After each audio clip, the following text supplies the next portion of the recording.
రెండు జాతీయ పార్టీలు రెండు ప్రాంతీయ పార్టీలను మింగేస్తున్నాయి అనేటువంటి ఒక వార్త.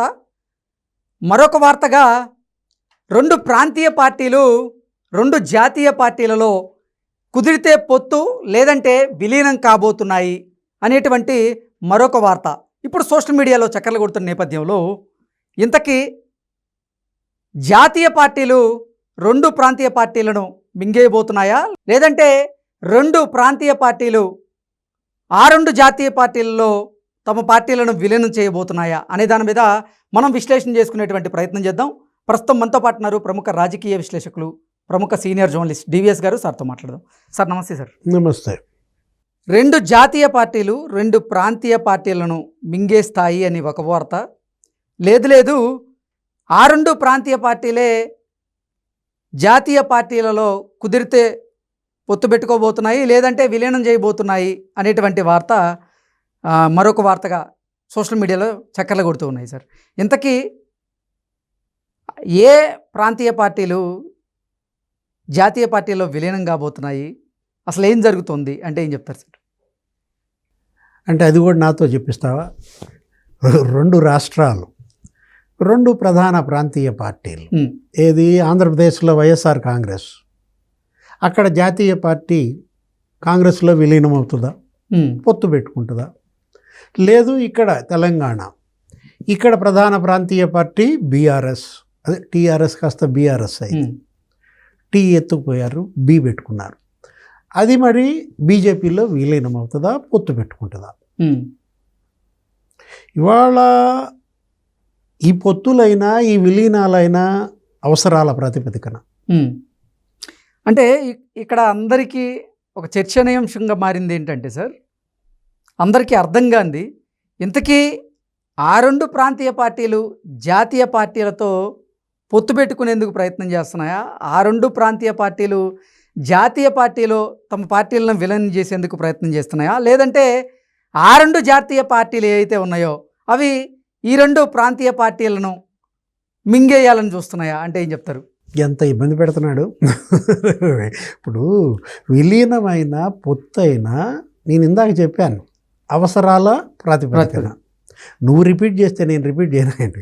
అవసరాల ప్రాతిపదికన జరుగుతున్నదే తప్ప సిద్ధాంత ప్రాతిపదికన కాదు, విధానాల ప్రాతిపదికన కాదన్నమాట. ఇక్కడ అవసరం ఎవరికి? ఎగ్జాక్ట్లీ నెక్స్ట్ క్వశ్చన్ అది.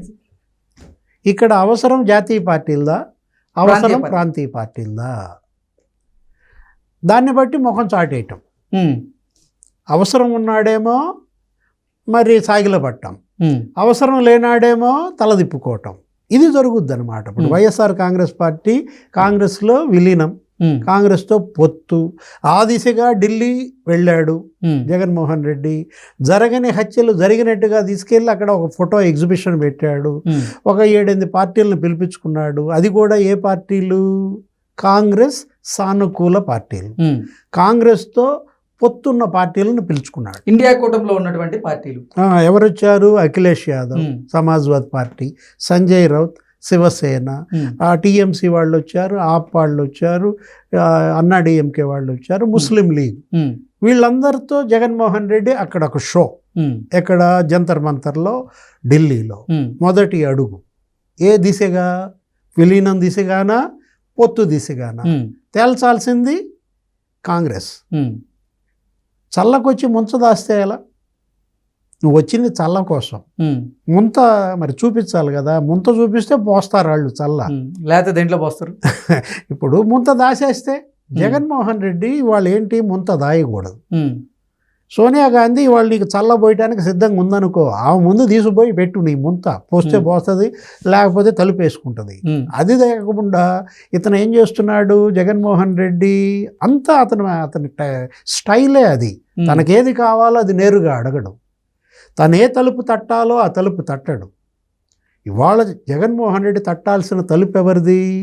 10 జనపద్ సోనియా గాంధీ తలుపు తట్టాలి, వెళ్ళి ఆమె ముందు సాగిలపడాలి. ఆ దిశగానే ఆయన అడుగులు వేశాడు.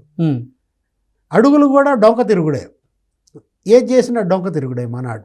స్ట్రైట్ రాజమార్గంలో వెళ్ళడు. డొంకెట్ అంటావు, ఇప్పుడు ఈ డొంక ఏందని అంటావు. డొంక కర్ణాటక, బెంగుళూరు, బెంగళూరు ఎందుకు వెళ్తున్నాడు? డీకే శివకుమార్ దగ్గరికి వెళ్ళి డొంక తిరుగుడుగా నన్ను ఎట్లా కొట్ల సానియా ముందు హాజరుపరచండి. ఇప్పుడు సోనియా ప్రాసిక్యూటర్, అక్కడ వాదనలు, ఆమె జడ్జి అన్నమాట.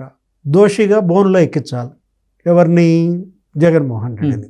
ఒక్కసారి నువ్వు గిర్గిర్రని తిరుగుద్ది నీకు.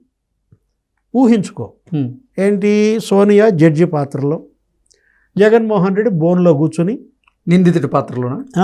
వీళ్ళు వాదనలు, డిఫెన్సు మామూలుగా ఎలా ఇప్పుడు రాహుల్ గాంధీ వాదిస్తాడు, లేదు శివకుమార్ వాదన తీసుకున్నాడు కాబట్టి ఆయన అమ్మ రాజశేఖర రెడ్డి కొడుకు, మంచోడు, సౌమ్యుడు, ఆయన జగన్మోహన్ రెడ్డి భాష ఏదో ఉంటుంది కదా, అది శివకుమార్కి స్క్రిప్ట్ ఇస్తారు, ఆయన చదువుతారు. ఆ రోజు మా అమ్మని అట్లా అన్నావు కదా, ఆ మైనో అన్నావు కదా, మా అమ్మ పాత పేరు తీసావు కదా, ఆల్బర్ట్ మైనోనో ఏదో ఉంటుంది ఆమెది, ఇటలీలో. మా అమ్మ స్టివార్ట్ అన్నావు కదా, మా అమ్మ మా నాన్నకి వలేసి పెళ్లి చేసుకుంది అన్నావు కదా. నీ మీడియాలో ఇవన్నీ ఆ వీడియోలు చూపిస్తాడు. ఎవరు? రాహుల్. తీర్పు చెప్పాల్సింది ఎవరు? సోనియా గాంధీ. ఇతను చేతులు కట్టుకుని బోన్లో ఉంటాడు. మరి ఇతని పట్ల కొంచెం సోనియా గాంధీ దగ్గర మార్కులు పొందాలంటే విజయం ఉందా? విజయం అని చూస్తే కొంచెం సోనియా మెత్తబడు. ఎందుకని? రాజశేఖర రెడ్డి భార్య కాబట్టి. పోనీ పక్కన షర్మిలను పెట్టుకున్న కొంత మెత్తబడదు. ఓకే. రాజశేఖర రెడ్డి కూతురు కాబట్టి. ఇతనేమో పక్కన పెట్టుకున్నది ఎవరిని? భారతి మేడం. అటు పక్కన పెట్టుకున్నది ఎవరిని? అవినాష్ రెడ్డి. వీళ్ళిద్దరిని చూసి సోనియా ఇచ్చే తీర్పుకి నేను చెప్పాలా?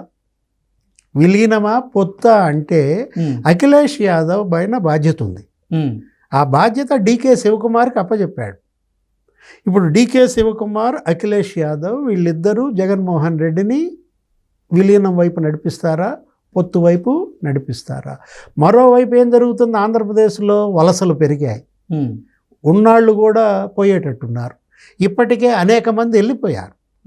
అక్కడ డిప్యూటీ సీఎం ఆళ్ల నాని రాజీనామా ఒక పెద్ద బ్లో. ఏది మామూలు దెబ్బ కాదు, చావు దెబ్బ అన్నమాట. ఆళ్ల నాని రాజీనామా చేసేసాడు. ధర్మాన ప్రసాదరావు కాడి కింద పడేశాడు. ప్రత్యక్ష రాజకీయాలకు గుడ్ బై చెప్పేసిన నేపథ్యంలో ఇవాళ వైఎస్ఆర్ కాంగ్రెస్ పార్టీని నమ్ముకుని రాజకీయం చేయట్లేదు.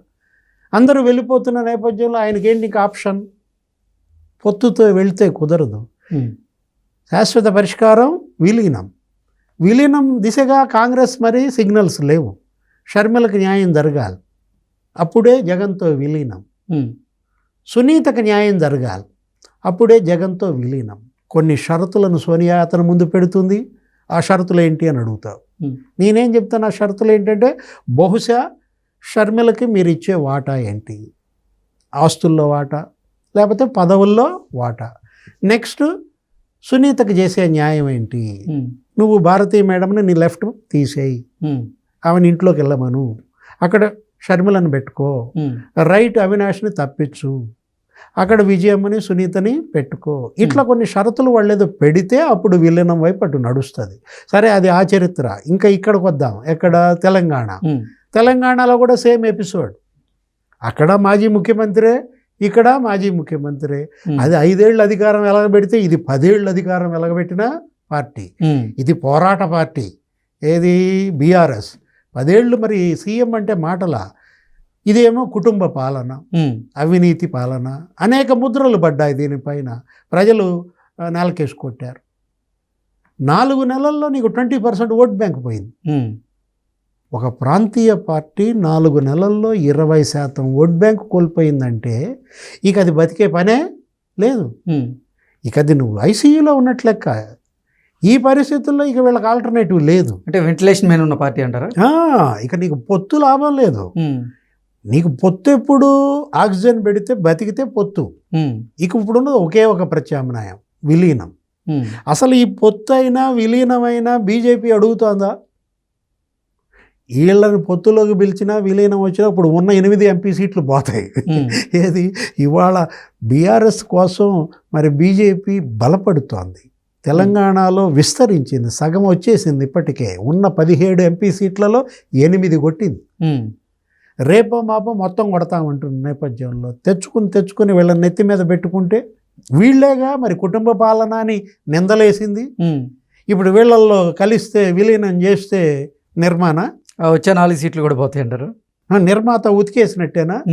ఆ వాషింగ్ పౌడరా ఇది అంటారు ఆయన ఎవరు, కేసీఆర్ భాషలో చెప్పాలంటే వాషింగ్ మెషిన్ పార్టీ ఉందా బీజేపీ దగ్గర సరిపోయే నిర్మా? కేసీఆర్ కుటుంబము, కేటీఆర్, హరీష్ రావు, కవిత, సంతోష్ రావు, వీళ్ళందరినీ ఉతకటానికి, వీళ్ళందరినీ శుభ్రం చేయటానికి టన్నుల నిర్మా ఉందా కేసీఆర్ తీసుకెళ్తారు సార్ మోడీ దగ్గర? అది చూసుకోవాలా. ఏది దీన్ని మరి నెత్తిన పెట్టుకుంటే బీజేపీకి ప్లస్సా మైనసా? వాళ్ళ దగ్గర ఉద్దేశం ఏంటి? కవితని వాళ్ళ బయటకు తీసుకురావాలి. జైల్లోకి వెళ్ళి వాళ్ళకి 5 నెలల 5 రోజులు. మాజీ ముఖ్యమంత్రి కుమార్తె కృష్ణ, ఎవరు కవిత? తెలంగాణ జాగృతి, తెలంగాణని జాగృతం చేసిన వాళ్ళల్లో కవిత కూడా ఉన్నట్టే కదా. బతుకమ్మ, అసలు బతుకమ్మ అంటే కవిత, కవిత అంటే బతుకమ్మ అన్నారు ఒక టైంలో. అవినీతి బతుకమ్మ అయిపోయింది. జైల్లో ఉన్న పరిస్థితుల్లో ఆమె బయటికి రావాలంటే బీఆర్ఎస్ బీజేపీలో విలీనం చేస్తే తప్ప ఆమె బయటకు రాదనే ఒక ప్రచారం బిగిన్ చేశాడు. ఈ ప్రచారానికి రథసారథి రేవంత్ రెడ్డి, ఎవరో కాదు. ఆల్రెడీ పోస్టులు కూడా పంచిపెట్టాడు నిన్న మొన్న రేవంత్ రెడ్డి. కేసీఆర్కి గవర్నర్ అని, కేటీఆర్కి ఏమో కేంద్ర మంత్రి పదవి అని, కవిత గారినేమో బెయిల్ తీసుకొచ్చి బయటికి తీసుకొస్తారని, అలాగే హరీష్ రావుకి ఏమో ప్రతిపక్ష నేత హోదా అని, ఇలా ఒక్కొక్కరికి పదవులు కూడా ఇచ్చేశారు. ఎవరు? రేవంత్ రెడ్డి. రేవంత్ రెడ్డి ఏమీ వదిలిపెట్టే ప్రసక్తే లేదు. ఇప్పుడు ఉన్న బీఆర్ఎస్ను కూడా ఆ మాత్రం కూడా ఉంచనిచ్చేటట్టుగా లేడు. బతుకు కోసం పోరాటం, మనుగడ కోసం ఆరాటం, స్ట్రగుల్ ఫర్ ఎగ్జిస్టెన్స్. అక్కడ వైఎస్ఆర్ కాంగ్రెస్ అయినా ఇక్కడ బీఆర్ఎస్ అయినా ఇవాళ బతకాలంటే పొత్తు పెట్టుకోవాలా, విలీనం చెయ్యాలా? ఓకే.